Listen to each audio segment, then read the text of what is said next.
지난주에 이어서 이 본문 함께 말씀을 나누겠습니다. 10절부터 보시면 뭐라고 시작하고 있죠? 이는 그랬습니다. 이는 그러면 목적, 이유를 말합니다.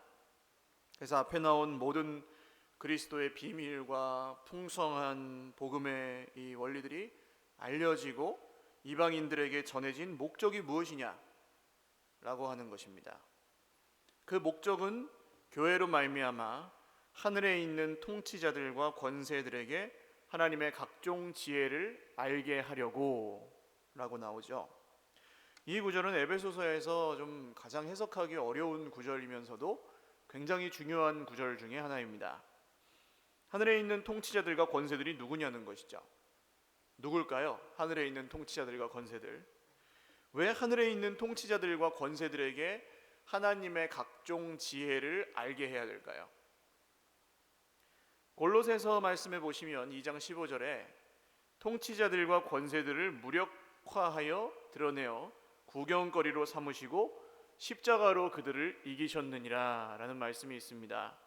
십자가에서 이기셨다는 것으로 볼 때 이 통치자들을 음부의 세력, 공중의 권세 잡은 자, 사탄 이런 것으로 해석할 수 있겠죠. 동시에 좀 더 크게 생각하면 하나님을 대적하고 하나님을 주인으로 섬기기를 거절하고 스스로 주인 되어 있는 이 세상의 모든 권세를 뜻하기도 합니다. 그리고 에베소서 6장에도 우리의 씨름은 혈과 육을 상대하는 것이 아니요 통치자들과 권세들과 이 어둠의 세상 주관자들과 하늘에 있는 악의 영들을 상대함이라 그렇게 말씀이 나옵니다. 여기서 말하는 통치자들과 권세들도 사탄, 귀신, 악한 영들, 음부의 세력들이라고 볼 수 있습니다. 그리고 역시 확장하면 하나님을 주인으로 섬기기를 싫어하는 모든 자기 권세들을 말합니다. 그러니까 죄의 정체가 뭐라 그랬죠? 하나님을 떠나서 하나님을 주인으로 섬기기를 거절하는 자기 중심성이 죄라고 말씀을 드렸죠. 그게 권세입니다. 내 권세를 부려야 속이 시원하고 내가 생각하는 대로 돼야 마음이 좋고 그런 마음들, 아무리 선해도 하나님이 주인이 아니면 그것은 언젠가는 불타 없어져야 될, 사라지고 말 권세입니다. 그러면 이 구절의 뜻이 무엇이냐? 예수님이 십자가에서 사탄의 머리를 밟으셨습니다. 할렐루야. 그리고 그 승리를 이제 무엇을 통해 보여주시냐 하면 교회를 통해서 보여주십니다. 할렐루야. 세상의 권세들에게, 통치자들에게, 음부의 세력에게, 사단의 권세에게, 하나님을 떠나 스스로 주인 되어 있는 모든 권세에게 보여줄 예수님의 승리의 증거가 뭐라고요? 교회입니다. 교회. 할렐루야. 근데 교회의 현실을 보시면 함정에 빠집니다. 우리의 눈으로 보는, 우리의 기준으로 보는 교회, 내 생각대로 보이는 교회, 그것에는 사실은 많이 부족하다고 느끼실 거예요. 어떤 교회든지. 그러나 오늘 성경이 분명히 말하기를 이 모든 비밀스러운 경륜은 교회를 통해 드러난다 말씀하십니다. 주님이 사단에게 이 온 하나님을 거절하는 세상에 이거 봐라 하고 보여주시는 게 뭐라고요? 교회입니다. 교회는 하나님이 승리하셨고 할렐루야, 승리하고 계시고 또 승리하실 것이라는 증거입니다. 그래서 사단이 가장 공격하는 것도 뭘까요? 교회입니다. 그래서 세상 사람들이 많이 얘기하잖아요. 교회가 뭐 이래, 교회 다니는 사람이 왜 저래, 이런 이야기들을 하지 않습니까? 근데 그게 함정이에요. 교회 다니는 사람이 왜 그래, 교회가 뭐 이래, 이런 얘기를 세상 사람들이 하지만 그걸 통해서 우리가 교회를 신뢰하지 못하게 되고 교회를 통해 보여주시는 하나님의 승리를 바라보지 못하게 되면 이 암흑과 같은 세상에서 사실은 승리할 수 있는 길이 없습니다. 그래서 교회가 이 땅의 소망이고 교회가 이 땅의 희망이고 오늘 우리가 눈물을 흘리며 씨를 뿌릴지라도 그럼에도 불구하고 이렇게 함께 예배하며 나아가는 이유는 교회가 바로 예수님이 보여주신 승리의 증거이기 때문입니다. 단적인 예를 들면 우리가 이렇게 모여 있는데 옆에 계신 분들 한번 또 보세요. 보십시오. 이분들이 누구라고 했습니까? 성도입니다. 성도. 성도 무슨 뜻이에요?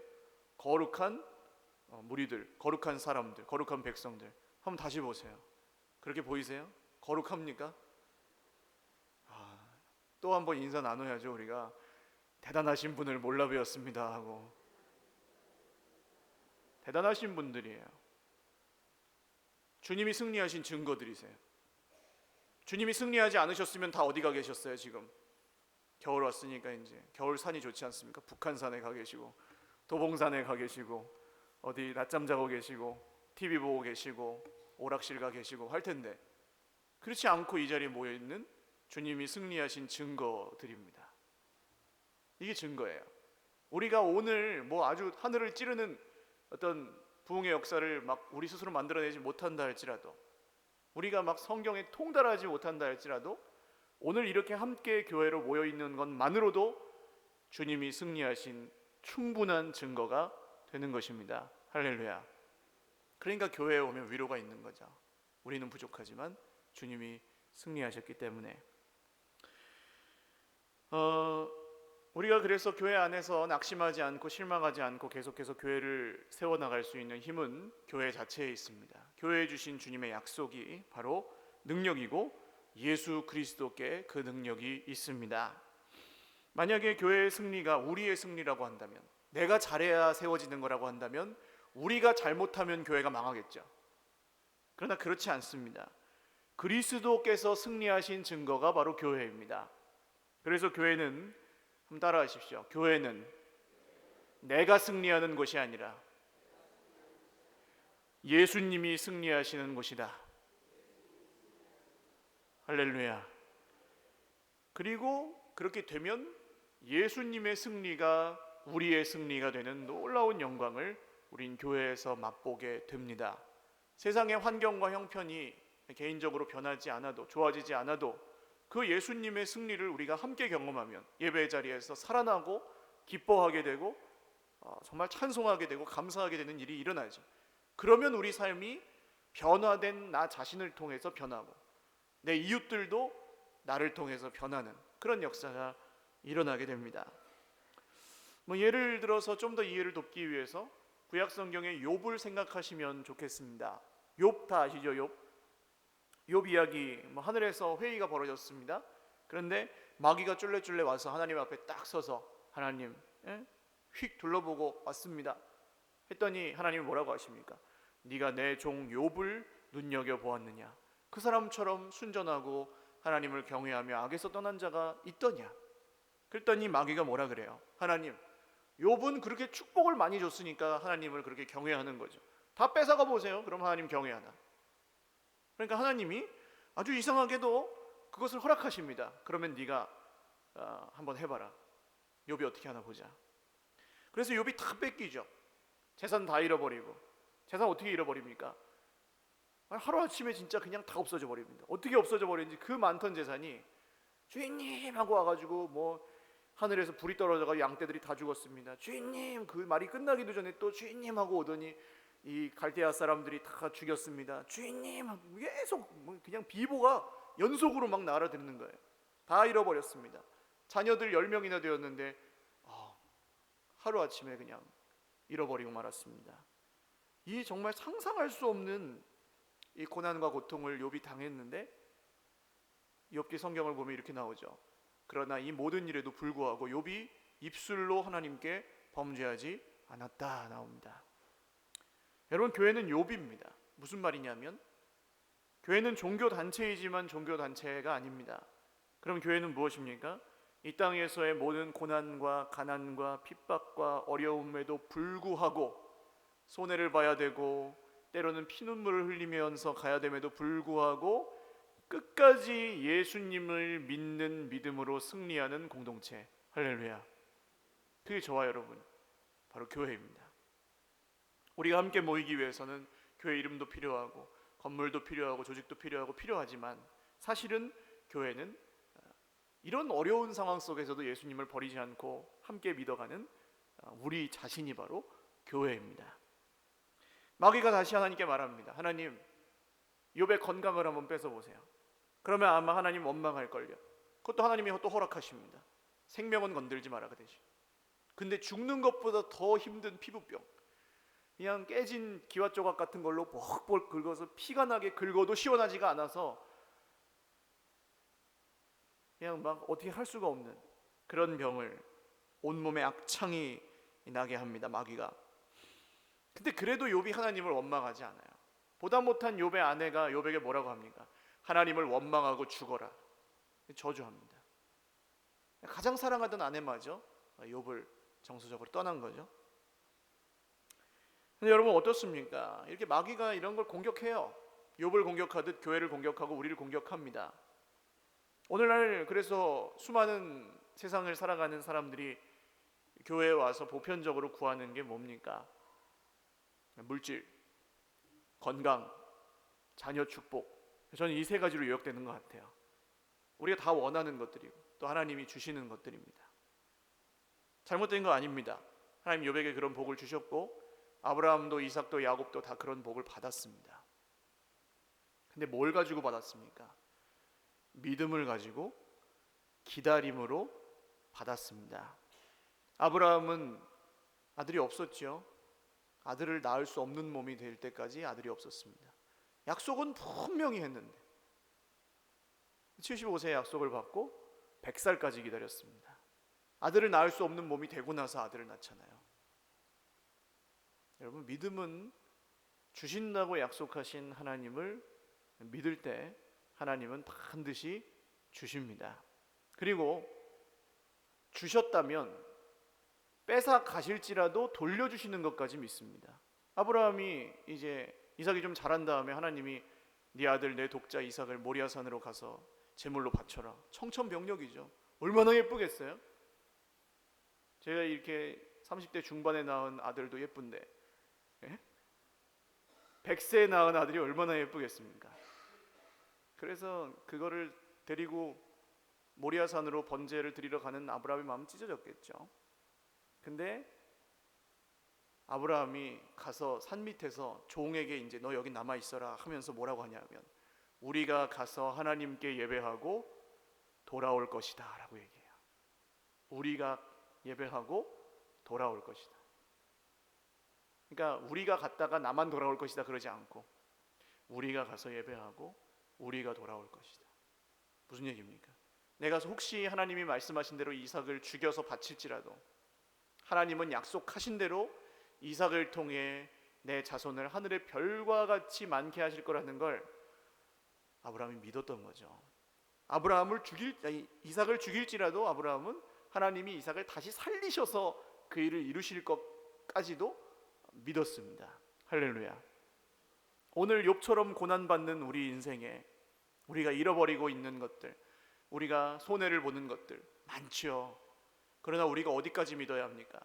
지금 이 손해가, 지금 이 잃어버린 것들이 하늘 창고 하나님의 보화에 쌓여 있어서 정말로 영원토록 하나님의 영광을 위해 쓰여질 밑거름이고 하나님이 주시는 하늘의 보화라는 사실, 거기까지 믿어질 때 이 땅의 모든 고난과 이 땅의 모든 불합리함과 부조리함과 이런 것들을 이길 수 있는 능력이 우리에게, 교회에게 있게 되는 줄 믿으시기를 바랍니다. 또 야곱으로 한번 가볼까요? 야곱은 어떤 사람이었습니까? 야곱 부자였습니다. 아브라함도 거부고 이삭도 거부고 야곱도 거부잖아요. 거기다가 야곱은 부인이 4명, 아들이 12명이었습니다. 좋았을까요? 그렇지 않습니다. 창세기 마지막에 보시면 야곱이 이집트의 왕이었던 파라오 앞에 가서 뭐라고 합니까? 험악한 세월을 보내었나이다. 딱 그래요. 야곱이 원래 어떤 사람이었습니까? 야곱은 속여 빼앗는 자라는 뜻이잖아요. 형의 그 권리를 속여 빼앗고 아버지의 축복을 속여 빼앗고 외삼촌의 재산을 속여 빼앗고 그러다가 뒤통수 맞기도 하고 그런 인생이었습니다. 근데 고난을 많이 당하죠. 그렇게 그냥 자기 것 챙기고 열심히 살았지만 결국 하나님께 얻어맞기도 하고 씨름하다가 다리를 절게 되기도 하고 딸이 이제 몹쓸 짓을 당하기도 하고 여러 가지 어려움 가운데 야곱이 자기 아들 가장 사랑하던 요셉을 잃어버리기도 하고 그러면서 야곱이 변합니다. 그리고 평소 같으면 야곱이 파라오한테 가가지고 뭐라도 좀 좋은 걸 더 얻어볼까 하고 그 흥정을 했을 텐데 야곱이 어떻게 하는지 아십니까? 험악한 세월을 보내었나이다 그러더니 거기서 감히 파라오에게 탁 축복을 하고 그 자리를 물러나옵니다. 그러니까 지금으로 따지면 우리가 어떤 특별한 이 백이 있어가지고 미국의 대통령 오바마 씨를 만났는데 그 앞에서 오바마가 우리한테 묻는 거죠. 당신 어떻게 지금까지 살았습니까? 험악한 세월을 보내었나이다 하고 우리가 두 손 들어 오바마에게 탁 축복하고 나오는 그런 장면이에요. 변하는 겁니다. 이 야곱은 부자였을 때 행복하지 않았고 아내가 많아져서 행복하지 않았고 애들이 많아서 행복하지 않았습니다. 험악한 세월이었습니다.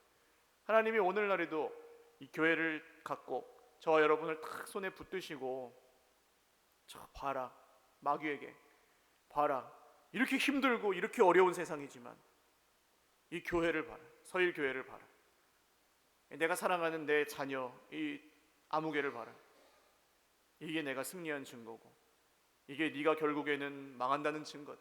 마귀에게 그렇게 보여줄 수 있는 증거가 바로 교회예요. 저와 여러분이 되시기를 바랍니다. 하나님의 자랑 마귀 공중의 권세 잡은 자에게 보여줄 수 있는 하나님의 자랑입니다. 그게 교회입니다. 하루아침에 그래 세워진 게 아니고 11절에 보시면 곧 영원부터 우리 주 예수 그리스도 안에서 예정하신 뜻대로 계획 없이 세우시지 않았습니다.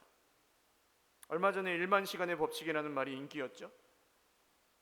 무슨 일이든 1만 시간 정도 투자하면 전문가가 된다는 뜻입니다. 물론 뭐 다 그렇지는 않지만요. 1만 시간만 투자해도 어느 정도 어쨌든 성공이 보장된다는데 하나님은요 저와 여러분의 구원을 위해 얼마나 많은 시간을 이 교회를 이 땅에 세우기 위해 얼마나 많은 것들을 투자하셨습니까? 그 시간과 물질과 뭐 수고 외에도 결코 잃어버리실 수 없는 하나님의 생명 예수 그리스도의 목숨을 피값으로 교회를 세우셨습니다. 그게 놀라운 거죠. 오늘 말씀에 나오잖아요. 영원부터 지금까지 영원하신 하나님의 지혜와 계획이 수천 수만 시간의 하나님의 열심이 담겨있는 공동체가 바로 교회입니다. 그래서 교회는 결국 어떻게 됩니까? 승리합니다. 할렐루야. 저와 여러분은 결국 승리하게 되어 있습니다. 우리의 열심이 아니라 하나님의 열심 때문에 교회는 승리합니다. 이것을 믿으시고 신앙생활을 하셔야 됩니다. 인간이기 때문에 여러 가지 걱정이 됩니다. 그러나 걱정하지 말라고 하십니다. 두려워하지 말라고 하십니다. 할렐루야. 제가 세워본 건 아니지만 365번 나온대요. 두려워하지 말라라는 말이. 루마니아의 아무개 목사님이 감옥에 들어갔는데 감옥에서 자꾸 성경을 읽는데 두려워하지 말라 두려워하지 말라라는 말만 계속 보이더랍니다. 그래가지고 몇 번 있나 세봤더니 365번이라는 거예요. 1년 365일을 우리는 걱정하면서 살지만 하나님 그때마다 뭐라고 하십니까? 두려워하지 말라 내가 너와 함께함이라. 할렐루야. 그런 사람이 갖는 삶의 태도를 담대함과 확신이라고 합니다. 오늘 말씀 12절에 보시면 무엇과 무엇을 가지고 하나님께 나아갑니까? 담대함과 확신을 가지고 우리를 두려움 없는 하나님의 자녀가 되게 하신 예수 그리스도의 공로로 우리는 담대함과 확신을 가지고 하나님께 나아갑니다. 그런데 우리가 하나님께 나아갈 때 이 담대함과 확신으로 나아가는지 한번 잘 생각해 보십시오. 나도 모르게 우리가 찔림과 죄송한 마음으로 나아갈 때가 많지 않습니까? 때로는 그냥 습관적으로 나아가기도 하고 어떨 때 보면 아예 나아가는 것 자체를 필요로 하지 않는 그런 우리의 마음을 볼 때도 있습니다. 섬찟섬찟하죠. 하나님으로부터 숨어서 에덴 동산의 숲풀 사이에서 선악과 따먹은 아담과 하와처럼 살아갈 때도 있습니다. 여러분 그런데 중국 고사의 기우라는 말이 있죠. 기우 무슨 뜻입니까? 쓸데없이 걱정한다는 거예요. 옛날 중국 기나라에 어떤 사람이 살았는데 늘 집에서 나오지 못하고 이불만 뒤집어 쓰고 있었답니다. 왜요? 하늘이 무너질까 봐 걱정이 돼가지고. 우리는 때로 하나님 앞에 있으면은 전혀 걱정거리가 아닐 것을 하나님 앞에 있으려고는 하지 않으면서 걱정만 할 때가 있습니다. 그거 아실 거예요. 하나님 앞에 있으면은 그냥 그야말로 끊어질 걱정을 하나님 앞에 나아가지는 않고 계속 걱정의 자리에 남아 있는 겁니다. 버티는 거죠. 왜 그러는지 자기 자신도 모를 정도로 힘들어하면서도 그 자리에 그냥 버티고 있습니다. 왜 그렇습니까? 담대함과 확신으로 나아가지 못할 때, 예수님이 정말로 나의 구주 나의 하나님으로 믿어지지가 않아서 내 맘대로 또 주인 되어 살아갈 때 우리는 이 담대함과 확신이 없습니다. 그러면 이 담대함과 확신이 어디서부터 오는가? 12절 말씀 같이 읽어보겠습니다. 시작. 우리가 그 안에서 그를 믿음으로 말미암아 담대함과 확신을 가지고 하나님께 나아감을 얻느니라. 아멘. 그가 누굽니까? 11절에 우리 주 그리스도 예수겠죠. 먼저 그 안에서, 그리스도 예수 안에서. 예수 안에 있다는 건 무슨 뜻입니까? 예수님처럼 산다는 뜻입니다. 예수님은 이 땅에 사람으로 사셨습니다. 참 하나님이시고 참 사람으로 사셨어요. 영혼과 육체가 분리되지 않았습니다. 하나님이 원래 만드신 대로 균형 잡힌 아름다운 삶을 살아가셨습니다. 그래서 둘째 아담이라고 하죠. 우리는 늘 기도하고 예배드리고 이런 것만 거룩하고 영적인 것들은 거룩하고 육적인 것은 속되다고 생각하기도 합니다만, 중세 수도사들 중에 로렌스라는 사람이 있습니다. 읽어보신 분들 있으실 텐데 하나님의 임재 연습이라는 책의 주인공이에요. 이 브라더 로렌스 형제입니다. 이 사람은 늘 하나님이 나와 함께 하신다는 것을 막 의지적으로 의식하고 살았던 그런 사람이에요. 오늘날에도 그런 걸 하시는 분들이 있습니다. 24시간 예수님 바라보기, 분당에 있는 선한목자교회 유기성 목사님 같은 분은 그런 걸 하시죠. 그러니까 이 음식을 만들 때에도 하나님의 임재 가운데 만들고, 설거지를 해도 하나님의 임재 가운데 설거지를 하고, 구두를 깁는데 하나님의 임재 가운데 구두를 깁고, 마당을 쓸면서도 하나님의 영광의 임재 속에서 마당을 쓰는 거예요. 이 로렌스 형제 주변의 사람들이 로렌스 형제를 어떻게 생각했겠습니까? 에이, 저 멍청한 사람은 그냥 그런 하찮은 것을 그냥 하면 되지 뭐, 거기다가 하나님의 영광의 임재식이나 그랬을까요? 그렇지 않습니다, 여러분. 아무리 작은 일이라 할지라도, 그 달란트 5개, 2개 받은 사람이 뭐 칭찬받았죠? 잘하였도다 착하고 충성된 종아, 네가 어떤 일에 충성하였으냐? 적은 일에 충성하였으니. 할렐루야. 그걸 하나님께 하듯 한 겁니다. 그 적은 일을.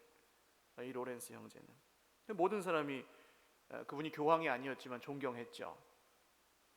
이게 경건의 능력입니다.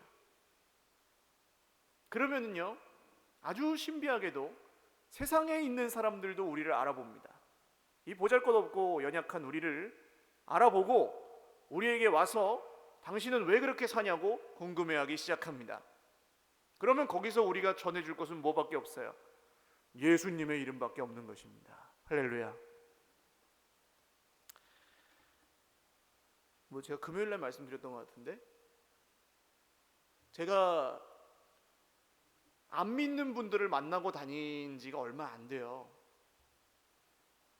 그전에는 그냥 이렇게 전도하러 나가서 만나는 사람 붙들고 막 어떻게든 그 자리에서 그냥 한번 예수님 얘기 한번 해보려고 막 애를 쓰고 그렇게 살았다면, 지금은 이제 안 믿는 분들한테 열어놓고 친구합니다. 먼저 시간은 많이 걸리는데 하나님이, 저는 그런 걸 확신했습니다.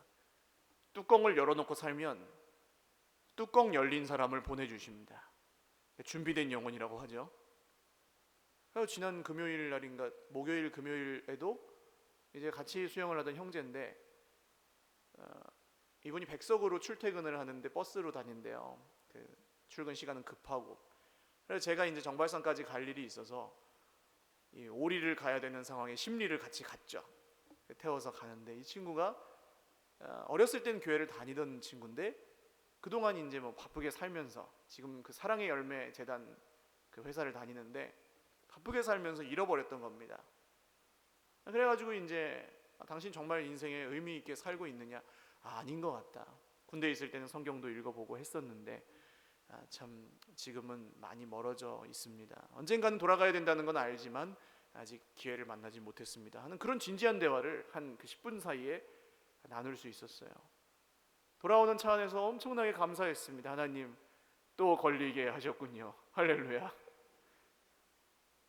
우리가 뚜껑을 열어놓고 살면 뚜껑 열린 사람들이 우리에게 찾아오고 우리는 거기다가 예수님만, 내가 믿는 그분만 전해주면 됩니다. 이게 경건의 능력이죠. 결국 이렇게 살다 보면 우리가 기도는 많이 하는데 거짓말 잘한다 이런 건 없는 거예요. 믿음은 되게 좋은데 그 사람 말을 너무 막말을 해 이럴 수 없습니다.